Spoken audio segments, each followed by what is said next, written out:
Hello, Faye Bryant here with another daily devotion, warning you that I am not changing a whole lot in these next several videos because I'm trying to play catch up. I want to make sure that I get all of these out to you as soon as possible, so I'm going to sit right here in this chair until I get them done. Are you ready? Today we're looking at 1 Corinthians 10:31. So whether you eat or drink, or whatever you do, do it all for the glory of God. Let's talk. Paul was instructing the believers in Corinth in this letter, explaining that there must be a separation between them and those who worshiped idols. These new believers had come from a religion that regularly consumed the food and drink offered to their gods as part of their rituals. He mentions that when believers participate in the Lord's Supper recognition, they are taking into themselves the intimate connection with Christ as though drinking the blood and consuming the body of the Savior, and intimates that continuing in the practices of eating and drinking the sacrifices made to idols connected them to those idols. Paul was very succinct in his declaration that he was not saying that the idols were real gods, nor that the food offered them had any special significance, only that those sacrifices were offered to demons, not God. He did not want the believers to willingly have anything to do with demons. Same with us, don't you think? He states very plainly that you cannot eat and drink from the Lord's table and the table of demons. They are not compatible, and it will cause disarray in the life of any believer. We read instruction about which foods to take in under which circumstances. Then he says, so whether you eat or drink or whatever you do, do it all for the glory of God.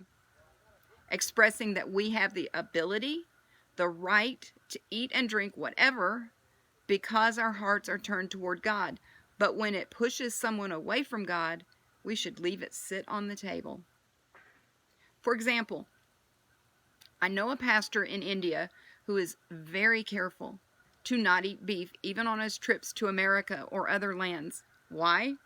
He is free to eat whatever he pleases, right? He is indeed, but those with whom he shares the gospel find eating beef highly offensive and will shut him out if they find out if he has done so. He will not lie to them and say he didn't eat the beef after having a Big Mac, so he simply abstains. His desire is that those people will hear the gospel and turn away from their demon gods to Christ. This gives glory to the Almighty. What is it that we believers do that pushes people away from choosing Christ? Now stop. I don't mean join them in their sin, and neither did Paul. I mean that what are we known for that is offensive to those around us? Being judgmental is a huge one. We seem to forget the amazing love given us in salvation and how dirty we were before we surrendered to Jesus. Thus, we feel we can look down our noses at others as we expect them, lost or saved, to act like mature believers. Hello?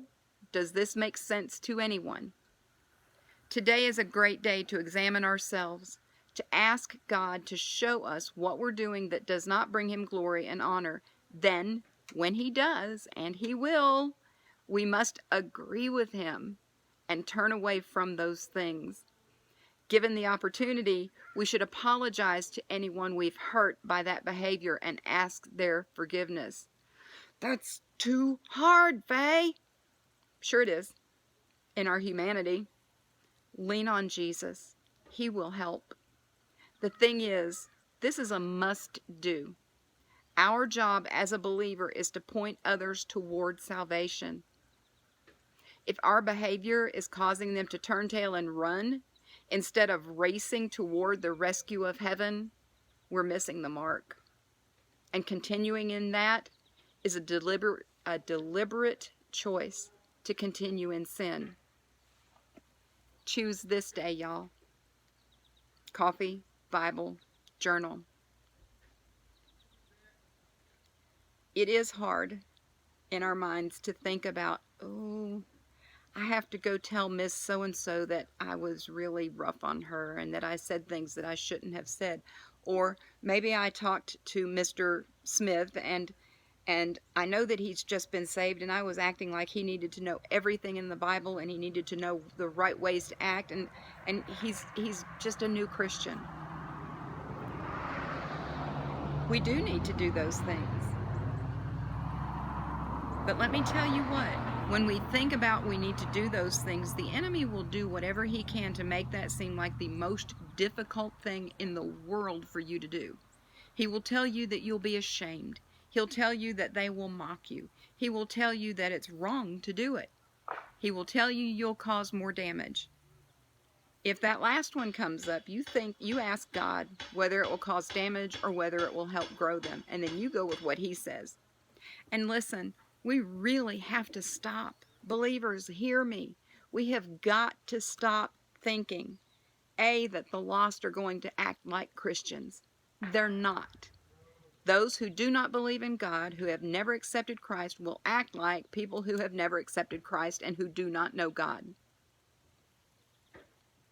Does that make sense? And we have to realize that those who just came out of a lifestyle that was anti-God and into salvation, they are babies in the faith. They are not going to act like somebody who has been reading the book and studying it and living for Christ for the last 20 years. They're not going to act like somebody that's been doing that for the last 1 year. Give them the grace you received when you first came to Christ. Better than that, get to work helping them grow. I don't mean to be harsh, but this is where we're at today. Our churches are filled with people who either don't know Christ and need to know him, or who have come to Christ, but all they have done is come to Christ in salvation. They have never grown. It is up to those of us who know Christ well to get to work making disciples. That's the one thing he charged all of us with. I don't know what you've got on your mind, but I think I know some people I need to get to work with. Listen, if you've got some comments, drop those below. Let me know what you're thinking. If you want to be sure to not miss a daily devotion, click over here and subscribe. Hit the bell so you get notifications for when these go live. And if you want to see some of the other videos I've done, click right over here. Until next time, I'm Faye Bryant. Bye.